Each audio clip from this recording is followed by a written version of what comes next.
Good morning, everyone. Um, yeah, it'd be nice to see some faces here. Okay, great, great. Okay, I'm introducing a good friend of mine, Reverend Kikan Michael Howard. He started practicing at Clouds and Water in the late 1990s. He was ordained there in 2018 and led the youth practice program for 5 years. His interests include Buddhist psychology, emotion dynamics, and data visualization. He produces the website katagiriscripts.net, where he carefully transcribes the Dharma talks of Dainin Katagiri Roshi. As an aid to Buddhist study, he is also an independent app developer.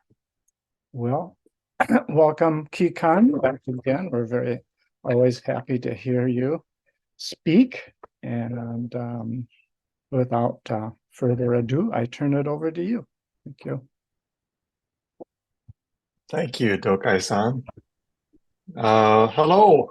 Good to see you all this morning. Well, most of you anyway.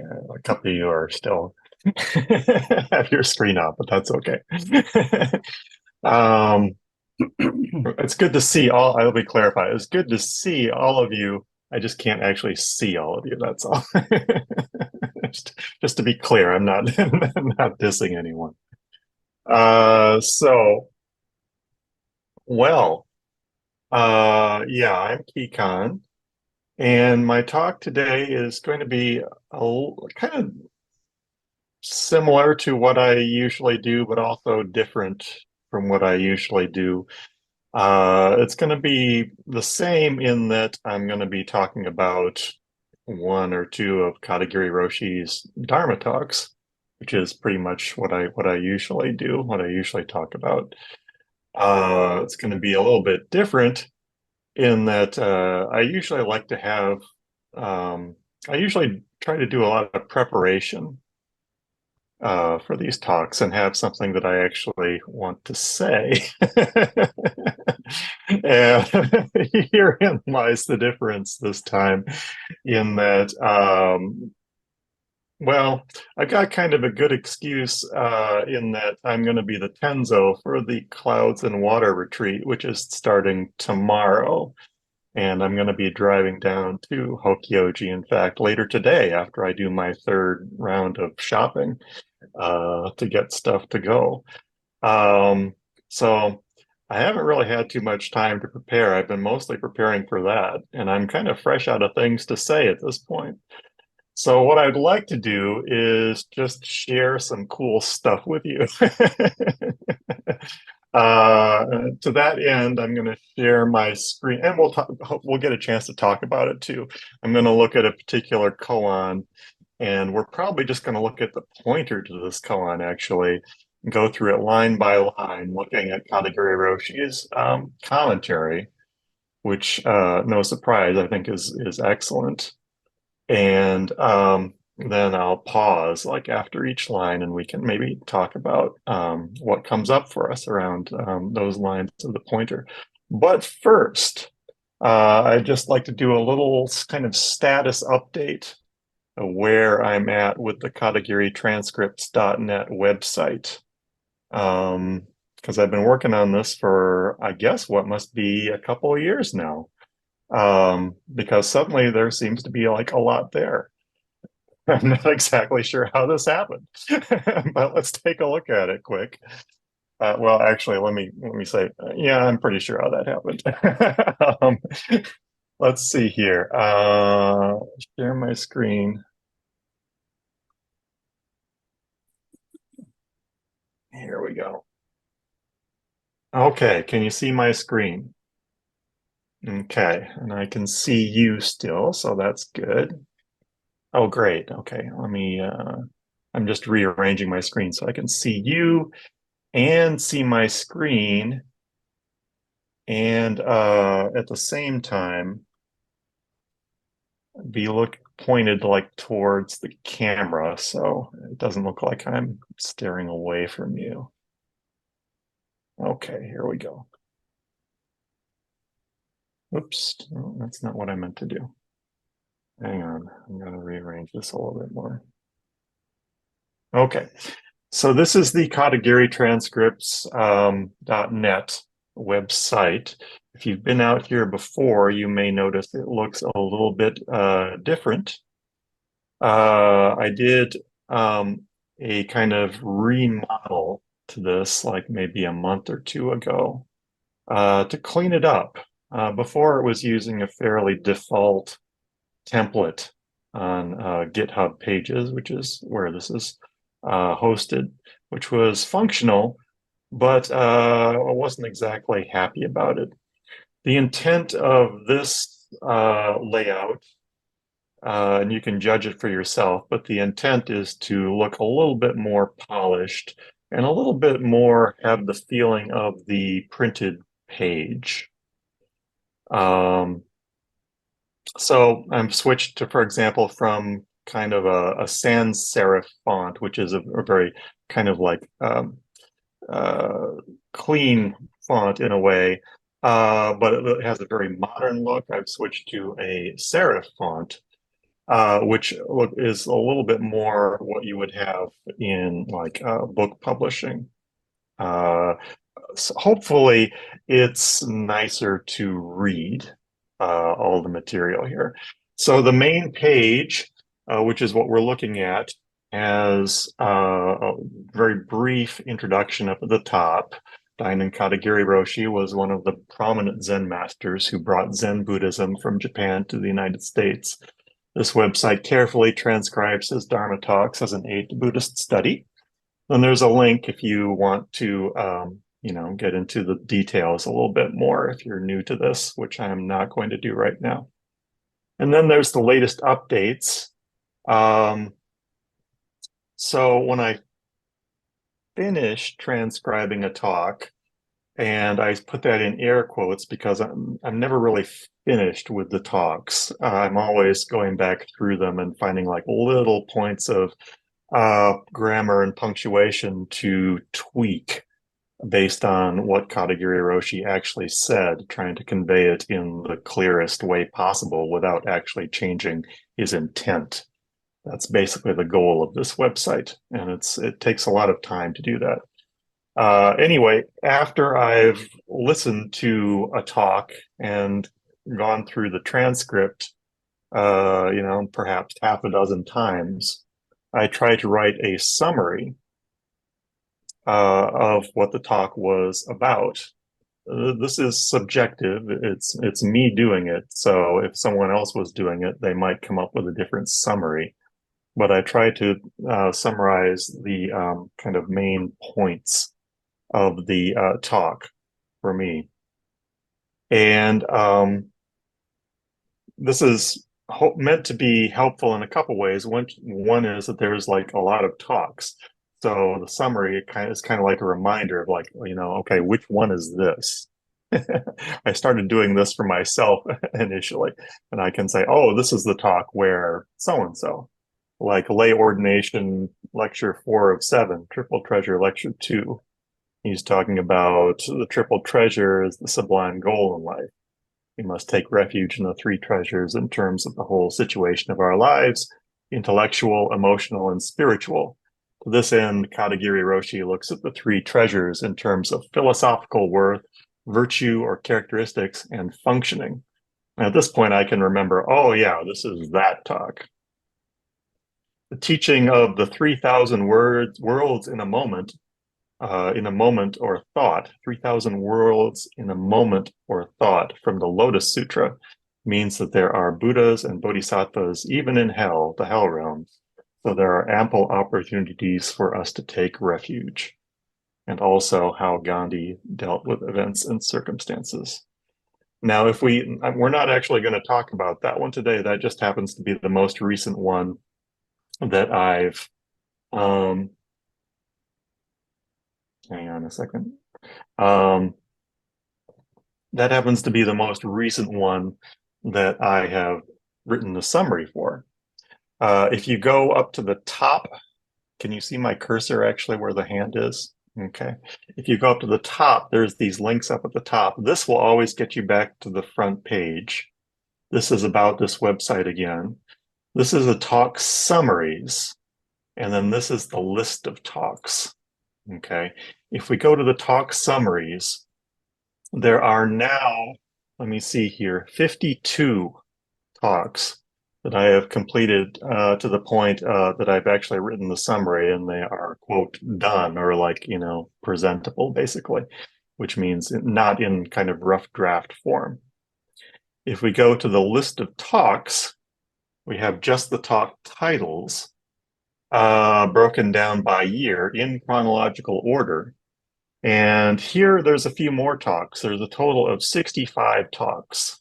So there's an additional 13 talks that are still in rough draft form because either I haven't had time to finish them up, I got more interested in other talks, or in some cases I didn't understand the talk enough to be able to write a summary for it yet. It's like, well, we'll wait on that one a bit later. We'll let that ripen a little bit. So I want to just quickly show like some of the material that's available here. Right off in 1979, they picked a great talk to start with. As these are just the talks that are in the online audio archive that Minnesota Zen Meditation Center, makes available online, which is fantastic. So there's a whole series of talks on the Diamond Sutra. I believe that there's 7 in total. Right there, I mean, I'm thinking someday that's enough material. That's like a mini textbook on the Diamond Sutra. Like somebody could give a class, and that would be like the material, like right there. Someone could just give a class on the Diamond Sutra lectures that Katagiri Roshi did, and it would be like a multi-week class. Like, because each of his talks, he talked for, often over an hour, and it's really dense. There's a lot of stuff there to get into. I've recently started thinking, I didn't know exactly what I was going to find when I started looking at Katagiri Roshi's actual talks. I was actually a little bit apprehensive about it. My impression at the moment is he was really covering just like the Buddhist basics in a way. People might not believe this because they might find his talks difficult to understand, which I totally get.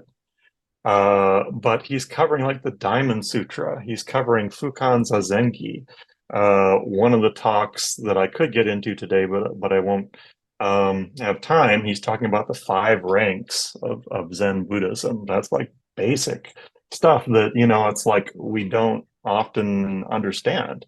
When I read this talk, it's like, oh, I can actually understand the 5 ranks a little bit. That's pretty cool, at least in an intellectual kind of way. So there's a series of 7 talks on Fukan Zazengi. Again, another multi-week class for somebody to teach. Then there's a whole series of talks over multiple years of probably about 80% of the talks or 80% of the cases in the Blue Cliff record. We've been using these actually in our Zen studies group at Clouds and Water in one of the cohorts of students and teachers at Clouds and Water Zen Center. Because, I mean, it wasn't a planned thing. It's just we were talking about the Blue Cliff record cases, going through them one by one. And at the same time, I started transcribing these talks and seeing what was there. And it turned out, oh, just speaking for me, this is the most useful commentary on the Blue Cliff record that I have found, like anywhere. This is really good. So we actually are going through this a lot in our review of the Blue Cliff record cases, starting with case 1 and going through. So there's a whole series of those talks. Scrolling down here to 1980, there's a whole series of talks on karma, which I've also, I think all of those are in done, finished form, subject to future tweaking. And that's like 1, 2, 3, 4, 5, 6, 7, 8 talks. Unfortunately, 12 chains of causation was mostly lost, which I won't go into that, but that's one that really hurts for me personally. I'm hoping someday we find the tape and it's actually still there, but it may just be gone. But again, Katagiri Roshi called that a seminar. It was difficult to make out what word he was using for a long time, but I finally figured out, oh, seminar. He's calling it a seminar. And it's a really good overview of karma, which I again, another class for somebody to teach. So scrolling down here, a bunch of talks I haven't gotten to, but this is where we picked up kind of using these in the Zen studies group. So you see we have a bunch of these in series from the Blue Cliff record. Further down, there's some great stuff there's a series of talks on Genjo Koan, which I really appreciate. But the one we're going to look at today, hope maybe this is enough of a kind of review of like what's out there, just to bring everybody up to date. The one I want to look at today is Dungshan's No Cold or Heat, Talk 1. So this is a really cool case, and I thought Katagiri Roshi's talks were, as usual, excellent, but there's kind of two different excellence for me with Katagiri Roshi's talks. There's the excellent talks that are relatively understandable. And then there's the excellent talks where I'm not quite getting it, and it sounds like nobody else is getting it either. This is excellent and like also really I don't want to say clear exactly, but kind of accessible in a way. So this might be a good one to look at. And the next talk after this, talk 2, is where he was talking about the 5 ranks, which was wonderful to hear. The problem with both of these talks is he talked, well, you see here, archive issue, the audio ends abruptly at 1 hour in. I don't know what that interruption was. The next one, though, was painful. The audio ends abruptly at 1:18:54. So I'm guessing that was the end of the cassette tape. And we don't know what happened. Like maybe it got recorded and just didn't make it into the audio archive, or maybe it just didn't get recorded because they only had one cassette tape. I don't know yet what happened. But that one is kind of an ouchie because he's just he's like wrapping up the 4th rank and about to go into the stretch with the 5th rank, and the tape stops. So it's like, oh, that one hurt a little bit. But at this point, having looked at enough talks of Katagiri Roshi, I can kind of imagine, oh, it was probably like a really good conclusion, and I can kind of have a feel for what that must have been like without having any idea what actual words he would have used. All right. Because there's a lot of commonalities. I mean, he's always talking about essentially the same subjects. It kind of takes many different forms, but there's very common themes that come up in all of these talks. And those themes are basically what Buddhism is about, I believe, as Katagiri Roshi was presenting it. So, okay, let's look at case. Are you still with me here? Everybody good? Okay. Let's look at Blue Cliff record. That was maybe kind of longer than I should have made it, but anyway. Blue Cliff record, case 43, Dungshan's No Cold or Heat, talk 1. So I'm actually going to scroll down a little bit to 30 minutes into this talk and just read the case for you briefly so you know which talk we're talking about here. So here's the case. A monk asked Dunshan, when cold and heat come, how can we avoid them? Shan said, why don't you go to the place where there is no cold or heat? The monk said, what is the place where there is no cold or heat? Dungshan said, when it is cold, the cold kills you. When it is hot, the heat kills you. Okay. Let me read it one more time. And then we're actually not going to talk about this directly. We're just going to look at the pointer today. A monk asked Dunshan, when cold and heat come, How can we avoid them? Shan said, why don't you go to the place where there is no cold or heat? The monk said, what is the place where there is no cold or heat? Shan said, when it is cold, the cold kills you. When it is hot, the heat kills you. Shan, of course, was, if I recall correctly, essentially the founder of what became Soto Zen Buddhism. So this is a really fundamental case. And as we'll see, Katagiri Roshi references an even more fundamental case in a moment when we start talking about the pointer. So here's the pointer. I really love the poetry of this pointer, but my love for it is really based on Katagiri Roshi's commentary, which we'll get into. Just reading the pointer, I would have been like, what? So if you have the same reaction, that's okay. Maybe it'll become somewhat more clear as we go on here. So here's the pointer. 10,000 ages abide by the phrase that determines heaven and earth. Even the thousand sages cannot judge the ability to capture tigers and rhinos. Without any further traces of obstruction, the whole being appears everywhere equally. If you want to understand the hammer and tongs of transcendence, you need the forge and bellows of an adept. But say, since ancient times, has there ever been such a family style or not? To test, I'm citing this old case. Look. It's the pointer to the koan.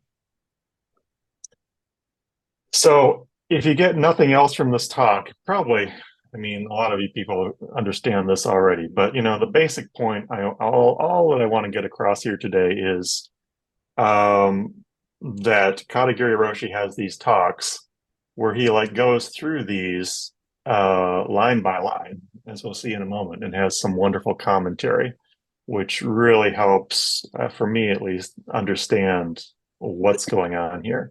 I couldn't really appreciate this pointer without like a little bit of help because it's just pure condensed poetry, and they assume that you know what the heck the terms are and what the meaning is to some extent.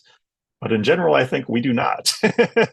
We're in America in the 20th century. We have no connection with this, especially those of us who may be newer to Buddhism. Um, and this is, I think, a lot of what Katagiri Roshi was doing is really providing a bridge for us, in America specifically in the 20th century to this beautiful material coming from the golden age of Zen in China via Japan. So let's look a little bit at what Katagiri Roshi said about this, line by line. 10,000 ages abide by the phrase that determines heaven and earth. So here's what Katagiri Roshi said about it. With some of the grammar cleaned up a little bit. So one thing to remember in these transcripts is that I am doing a little bit of work to clean up his sentence structure. Very subtle things like punctuation and makes a big difference in how it's interpreted. So if you have any questions about the comment, or if you're particularly interested in a particular passage, it's always good to go back and listen to what he actually said.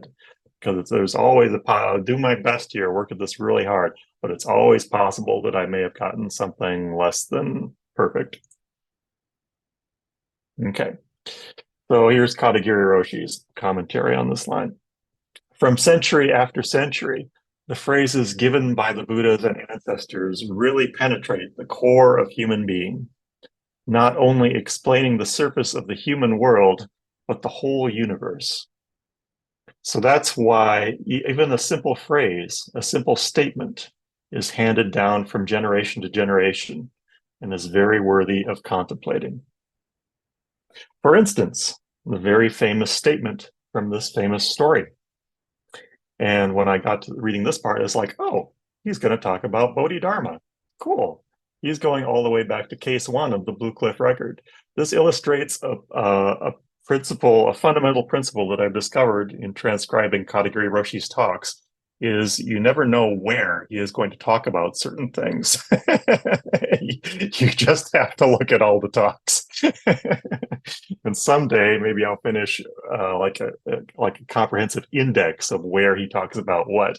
But just because a talk is titled something, there could be many other things covered in that talk. Okay, so here's the story. And I really appreciated this. For some reason, this really was the clearest presentation of the Bodhidharma. Maybe it's just because I've been going through the story a lot. But I thought this was like the clearest presentation of the Bodhidharma story that I've heard. So let's see if you agree. When Bodhidharma went to China to teach Buddhism, first of all, he met Emperor Wu. Emperor Wu asked Bodhidharma, I have built lots of Buddhist temples and educated Buddhist monks and nuns. What is the merit? And Bodhidharma said, no merit. Emperor Wu didn't understand no merit, so he continued to wonder, if Buddhist teaching is no merit, why do we study Buddhist teaching? It didn't make sense to Emperor Wu. So he asked, what is the essence of Buddhist teaching, It's a little hard to tell whether Kadagiri Roshi is saying Buddha's teaching or Buddhist teaching. Bodhidharma said, vastness, nothing. The vastness of no holiness and the vastness of nothing. This statement was very impressive. So although Emperor Wu didn't understand, he felt something. So he continued to ask, if there is nothing and the essence of Buddhism is vastness of existence, if so, who are you?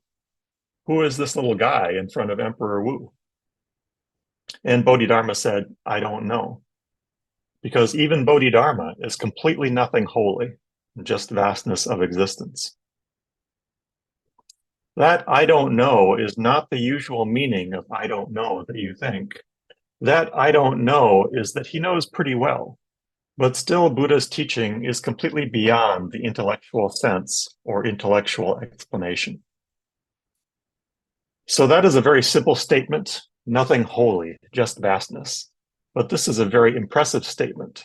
So from generation to generation, we still have to continue to think about this. It has been handed down from generation to generation because it is not merely words. It comes from Bodhidharma's true heart. He really touches the core of existence. The core of existence is really silent, but pretty active. It's very vast because it is always embracing the whole thing. But according to human speculation, we think that is kind of contradictory. And this was a really hard sentence, just to warn you, this was a really hard sentence both for me to transcribe and to understand what he was saying. But according to human speculation, we think that is kind of contradictory because existence is embracing everything in peace and harmony. So that's why it's vast, nothing holy, no discrimination there. So the pointer says 10,000 ages abide by the phrase that determines heaven and earth. What is the human world? What are human beings? What are the trees and the birds, the skies, heaven and earth? What is the beginning of the world? What is the end of the world? This simple phrase completely extends to heaven and earth. Okay. That's Kadagiri Roshi's commentary on just the first line of the pointer. So I'm going to pause at this point. We're half an hour into the talk already and see if anybody has any comments or questions about that or just how this is sounding to you.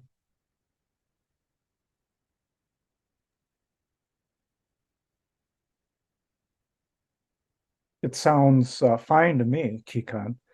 Uh, this was one of my favorite koans too, because if we go back to old Hokyoji, before we had running water, air conditioning, central heating, it got really, really cold sometimes. Even like sometimes we did practice periods in October. They ended around October 10th, but man, those mornings would be colder than you can imagine. And that's not even to mention the heat that Mhm. summer when that and the Zendo wasn't built really to architecturally to kind of work with those elements. So the heat would just go in and stay there, and you come out and do Kinyan, and you get a nice cool breeze. It's like, wow, why is it so hot in there? And then it made me think of, okay, practicing 1,000 years ago or 2,000 when central heating and air conditioning didn't exist. And so these were real things. It's not a intellectual question. It's like, Yeah. I get really, really hot. And I also in Japan, they don't have, the monasteries don't have heat or um, air conditioning. So same thing, Mm. you get and so humid in Japan, so humid. It'd just be so miserable sitting in zazen, both cold and Mm. heat too. So anyway, so that this question of go to the place where the cold kills the monk or the heat kills the monk is interesting. Uh, I've heard different translation like does away with the monk. The heat does away. And I think what they're talking about is just the, I mean, you're just sitting there in the midst of being really, really hot Yeah. and not complaining about it, or it's not, your ego isn't rising up to say, this is really unpleasant, or maybe it's unpleasant, but that's all you're noticing. So anyway, it's been a very it now I'm gonna it's different from the new Hokyoji, where we have best air conditioning system I think I've ever been in. It's so quiet, and then we have in-floor heating. So we don't, and now I only wear one set of robes to the Zendo all the time. In the past, I had heavy duty, you know, kuromo and a wool kimono, to keep warm, and and then I had summer things that were just as light as possibly could be. And once I was in Japan and I had when the cold goes down the back of your neck, how that is really bothersome. And I had my collar kind of pulled up, around my neck. And someone, the came around, he pulled my collar down, you know. Yeah. It was like, Wait. what are you doing? And anyway, that's my comment. I'll stop there. Thank you. Oh, yeah, thank you. That makes me think of something. Let me look ahead here. One of the nice things about the website is you can do things like this.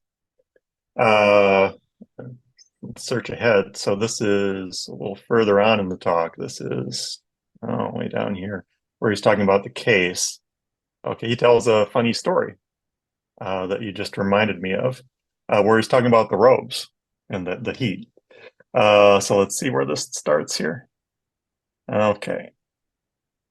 Oh yeah. Oh, it's actually up here. Okay. Um, yeah. I mean, so that means you shouldn't ignore the heat, but on the other hand, you can't attach to the heat.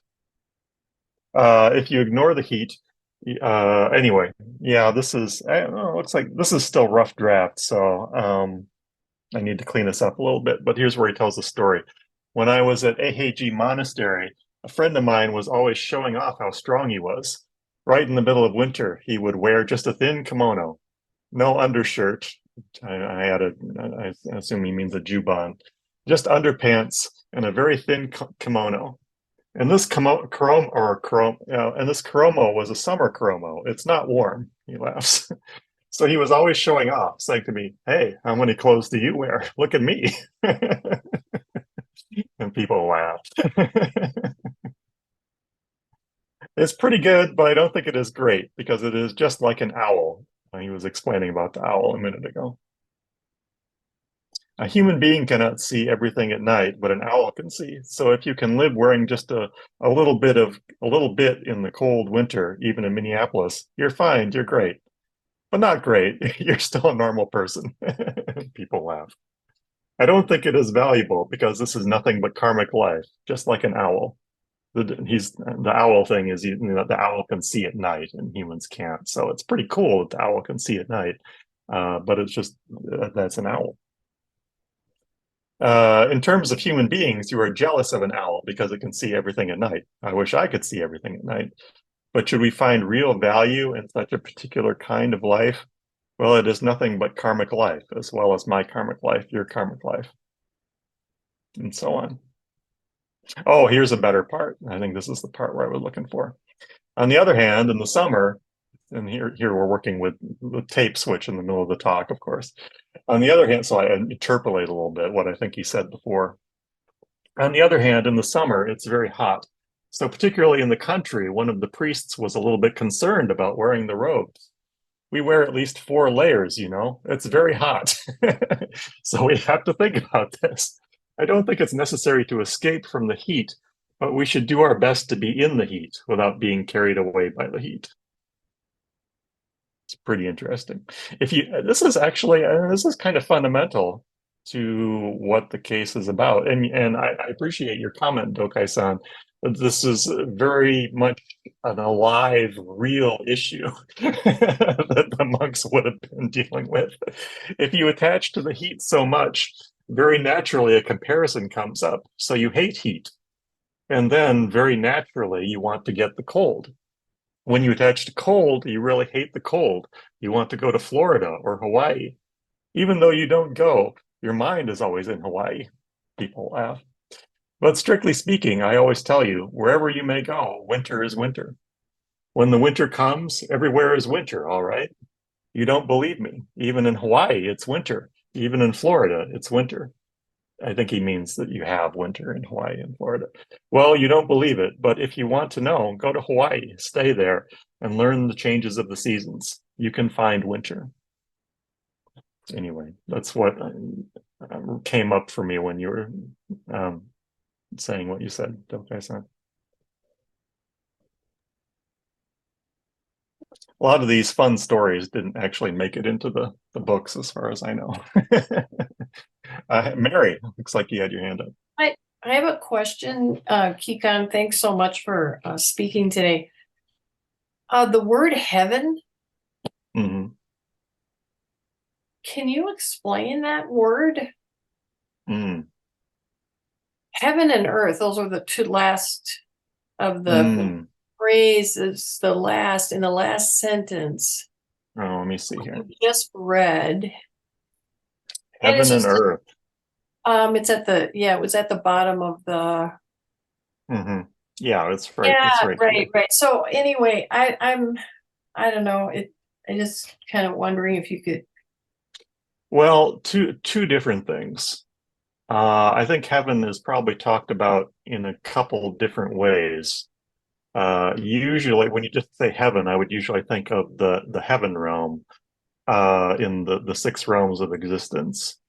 This, I'm not sure when we're talking about heaven and earth. I think really all this means is the earth and everything, like space, the stars. But I could be wrong about that. But or you know, another way of looking at it, a different way of looking at it might be like both kind of the grounded physical aspects of our existence and the kind of what's the word? Spatial, maybe cosmic aspects of our existence, possibly. It could be relating to the cosmology, kind of, you know, like we have Earth and then we have heaven. There is kind of a Buddhist cosmology. So it's a really good question. I'm not totally sure. Does somebody else have a comment on what heaven and earth? Yeah, I could tell. Dokai-san, you go ahead. I just want to say, I don't think it's that complicated, really. It's just Earth is like the physical world we're living in, And heaven is what we imagine as being Ah, peace, and the heavenly, or nirvana, something like that. And earth is samsara, it's the daily life or living. We discriminate between what the daily life we're living, and we think there's a heaven beyond the just the world we're living in right now. So we imagine, this is what we do all the time, that there's someplace better than where we are right now. So I yeah, think that's my interpretation of it. Thank you. yeah, that makes sense. Yeah, thank you for that. Yeah, I would agree with that basically. In this case, sometimes when we're talking about heaven in other contexts, we're talking about something a little bit different, like specifically the heavenly realms, which is kind of where everything is. Well, actually, maybe it's kind of the same thing, but it's kind of where everything is easy and perfect, and things are going really well, and we're super happy. As opposed to hell realm, where things are more challenging, and we're learning a lot of things that we didn't really ask about. um, So that's the first line. So let's see. It's 10:11. These go until about how late do these talks go usually? Until I about can't 1:30. until about 10:30, you say? Yeah, Okay. actually I say exactly 10:30. So Okay. So let's go a little bit further. This is another good one. Next line. Even the 1,000 sages cannot judge the ability to capture tigers and rhinos. If you want to get the tiger, you have to go into the tiger's cave. And then if you create a certain gap, in other words, if you slacken, then the tiger eats you. So you cannot sleep there. You cannot make a psychological crack, but you cannot always keep tension. So you have to be relaxed, but not the relaxation you understand. And I should say, like when words are in brackets like this, it's because it's difficult to actually like hear what he's saying usually. So I'm kind of giving my best effort to. I think he said this word or meant this word. So just so you're warned, the parts in brackets are kind of like in the Blue Cliff Record when the translator puts something in parentheses. It's like, oh, that's coming from the translator. It's based on something, but we're not sure exactly what. If you say relaxation, it is already a crack through which cold wind blows. You should be serious and have tension. But on the other hand, and here I'm just filling in something that I think he meant. But on the other hand, for clarity's sake, if you have tension, it is also a crack through which wind blows in. So whatever you say, it is a crack. And if you have a crack, the tiger attacks you. But you cannot escape from this because you want to get perfect spiritual peace and harmony. Whatever kind of occupation you follow or whatever lifestyle you have, consciously or unconsciously, human beings really want to get that peaceful, harmonious security in human life. That means you are already in the tiger's cave, so you have to get the tiger. How can you get the tiger? This is the teaching of ancestors and Buddhas, expressed in words and also practically. Ancestors and Buddhas guided people to enter nirvana, which means perfect peace. So this is, again, probably more than you want to know about the technical details about transcribing these talks. But, I had to like listen to that section a number of times and decide that a period goes after practically, for example. This is the teaching of ancestors and Buddhas expressed in words and also practically, period. Ancestors and Buddhas guided people to enter nirvana, which means perfect peace. So I'm hearing that as this is why we're in the tiger's cave, because we want to get this uh, uh, perfect spiritual peace and harmony, as he says. And how do we do that? This is the teaching of ancestors and Buddhas, expressed in words and practically. Ancestors and Buddhas guided people to enter nirvana, which means perfect peace. So Somebody else could listen to his talk and put the comma and period in different places. So be careful. So that's why it says, even the 1,000 sages cannot judge the ability to capture tigers and rhinos. Because even the sages, well, this is good, because even the sages cannot judge how big or how large this ability is. Because this ability is always working and always affecting somebody, always penetrating its object and helping all sentient beings dynamically from moment to moment. It's really vast. So even the Buddha and the sages cannot judge this ability, how big it is, how great it is, because it is completely beyond human words, just like Bodhidharma was pointing to, I think, in the earlier story. Because you are in the tiger's cave, there is no crack to explain how you deal with this capacity or with this capability to get the tiger. Right in the middle of the tiger's cave, there is no space. All you have to do is you must be alive with the tiger. And boy, if there were a t-shirt worthy quote that I'd come across so far, probably you must be alive with the tiger is probably like a strong candidate. So, all right, we got another 14 minutes. So I'm going to pause again, see if there's any comments or questions on this line.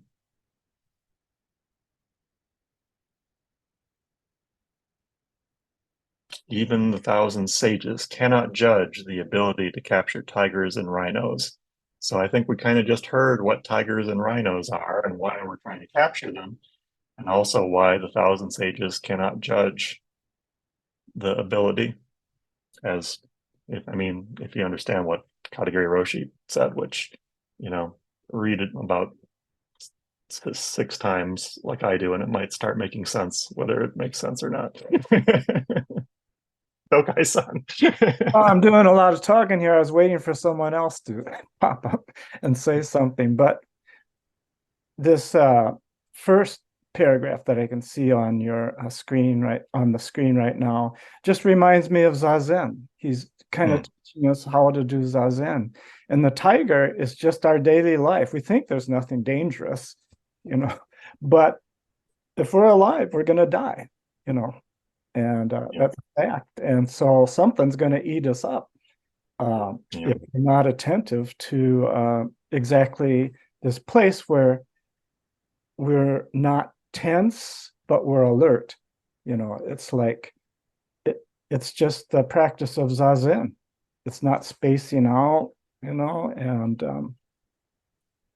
we don't think there's a tiger in front of us, but there is.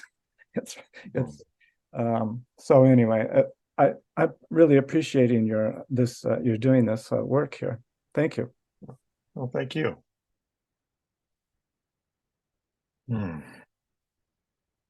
If there's anybody else before we look, I might just peek at the next line because I think it goes further with what you were saying, Dokai-san. Nope. Okay, well, raise your hand or speak up if you want to say something. So just a little bit further, this was really interesting. Without any further traces of obstruction, the whole being appears everywhere equally. Obstruction means a crack through which cold wind blows in, as he was just discussing. So this next part was pretty interesting to me about talking about breathing, particularly in breathing. When you exhale, this is getting back to, you were just saying this was about Zazen. Well, yeah, he's going to talk about that. Particularly in breathing, when you exhale, you feel your tension slacken. When you inhale, it's all right. But when you exhale, you feel relaxation. At that time, it's pretty easy to create a crack. And through this crack, a cold wind blows in. That means, and this part was really hard to hear, that means your enemies, possibly your partners, attack you. The tiger attacks you immediately. When you inhale, you really have tension to keep yourself as you are. Keep yourself in peace and harmony. Keep yourself away from tigers. So inhale, it's all right, but there is a little bit of danger because it creates tension. Exhale, it's wonderful. You feel relaxed, but it's pretty easy for us to create a crack.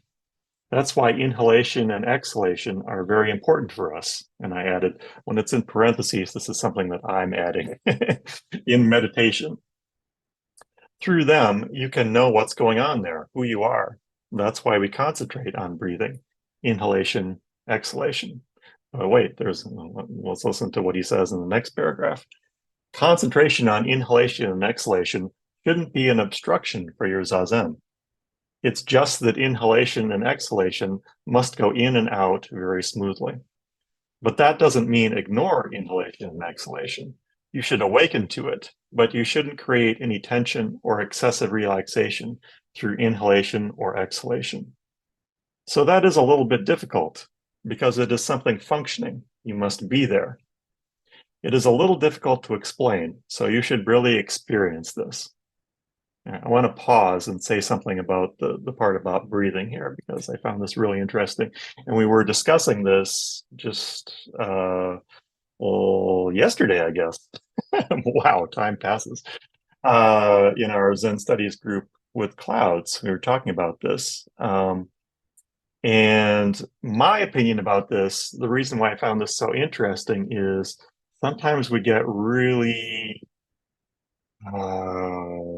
focused in a particular kind of way.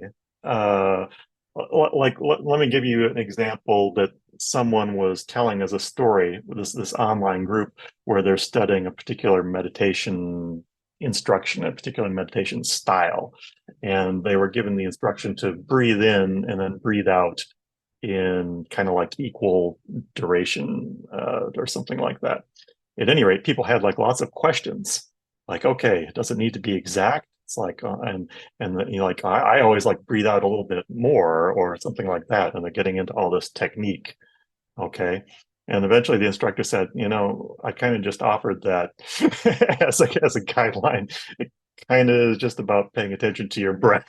You don't actually need or want to get into quite this level of what's the word? Rigor, duality, perhaps cognition about your breathing process, really kind of like grinding and like, oh yeah, I'm going to focus on my breath, and that's what I'm going to do. What I hear here is this is just what I hear. This isn't like this is yes, we can look at our inhalation and exhalation. That's wonderful. That tells us very much about who we are, what's going on. But that's not something to get caught up on in terms of technique. Okay, it can very easily become a technique, and then that's great. You're doing the technique, and that may even be useful.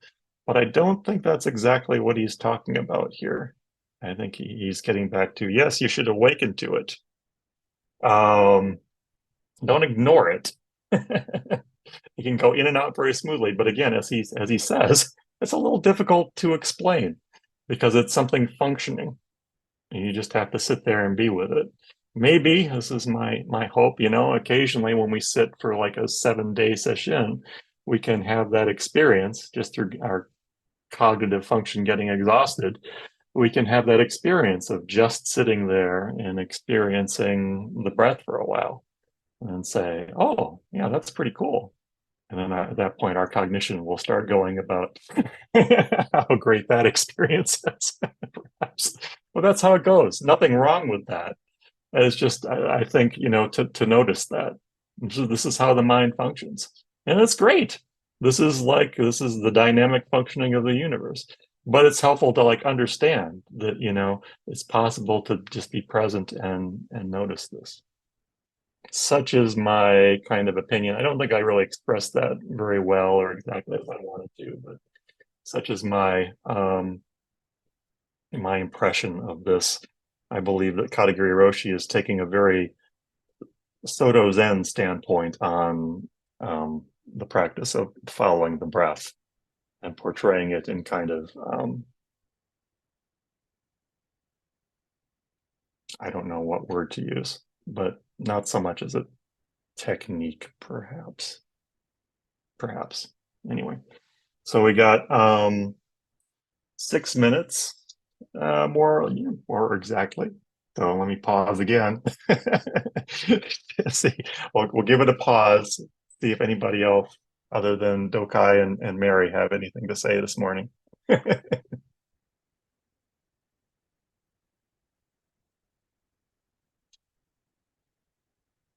Kyoku-san.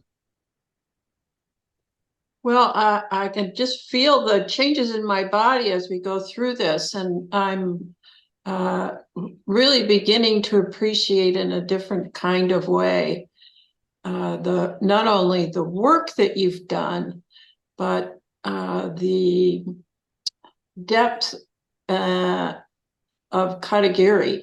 And depth is an inadequate word for it, but I begin to understand the experience maybe of having Katagiri as a teacher. The subtlety of this, which it continually comes back to the middle way, not too much, not too little. Do this, but this holding of the center is such an important yet elusive aspect of practice. It's when I find myself experiencing it and recognize it in the moment that it's happening, it opens up such spaciousness. I can actually feel this shift in my body. I'm sure that it's taken me some time to and some karma for that to accumulate. But it's great to be reminded of it. It's great to kind of notice it out loud. So, because it really helps with that boredom that can happen when it's just like, oh, same old, same old. We can get into that space where we're not particularly captivated, nothing special is happening, just like you were talking about, or he was with the weather. It's like we talk about the weather all the time, but it's like a boring topic usually. It's not something that we're actually talking about, that we're actually being with and really living in the moment of. So it makes such a big difference, and it's completely experienceable, whether you've had hardly any experience doing meditation or learning about Buddhist practice or not. Blah, blah, blah. I'm done. Thank you, Kyoko-san. I appreciate that. So we got just a couple minutes left. My final observation about this talk, I think we did pretty well actually getting through a lot of the pointer, although not all of it. You can look at it yourself, the rest of it if you're interested. My final point here is we made it about 13, 14 minutes into the talk. So let's scroll down and see how much more talk there is. Okay. Oh, this was really good. I'm sorry we didn't get to the hammer and tongs of transcendence. I enjoyed that. Okay, half an hour in. Oh yeah, okay. The last line. 32 minutes in, we get to the case and the commentary. Okay, let's keep scrolling. He's going through it, and then we did a little of this too. We did the robes story, so we did add a little bit. Okay, going through line by line. Okay, yep, keep going. Cold kills you. Hot heat kills you. Okay, yeah, he does a good job explaining that. Take my word for it. Okay, let's. Yep, here we go. Okay, and getting into some Buddhist principles here about the nature of impermanence. Yep. Here we go. Oh, audio ends unexpectedly. Over an hour into it. Okay, I'm guessing he probably went through the entire case line by line. And the chunk we have here is actually, this is a good chunk. If there had to be just this chunk, this is the right chunk for this talk. I'm pretty happy with this. But just to give you, this is not to be intimidating or anything.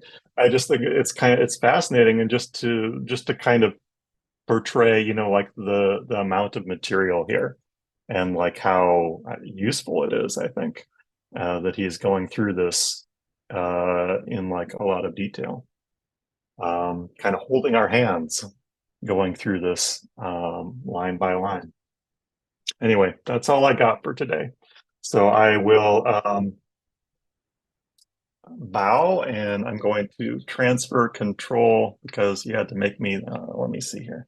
I'm going to stop sharing my screen, and I am going to make Dokai-san the host again because he had to make me the host so I could share my screen. And that should be it. Thank you very much for coming today. And hope it was fun.